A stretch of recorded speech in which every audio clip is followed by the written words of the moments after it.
We've had politicians trickling out of the antechambers of the Assemblée Nationale here, and one of them, Marine Le Pen, has said that her party, renamed the National Rally, formerly the National Front, is happy with this deal and that they are going to vote for it.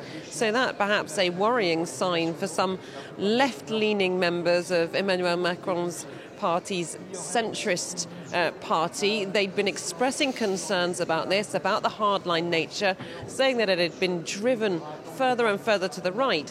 So what will be interesting now that there's been this tentative agreement in this mixed parliamentary commission is that it now has to go for a vote before both houses of Parliament. It should get through the Senate, no problem. There's a right-wing majority there.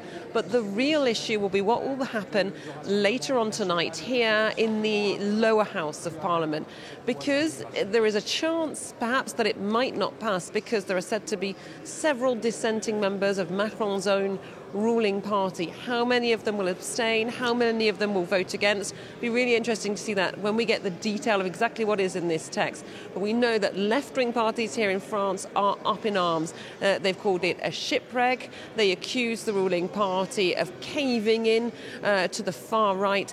They are very angry about the hardening of certain measures, making it easier to expel illegal immigrants, making it harder for immigrants to claim benefits, and really watering down a planned amnesty on undocumented workers. So when we get the detail of it, I think the devil is going to be in the detail, because these negotiations were very, very technical on several detailed points. It will be interesting to see exactly what's in and what's out, and who is going to vote for this and who isn't, and whether it can get through or not. If it doesn't, it'll be a really big blow for Emmanuel Macron's party.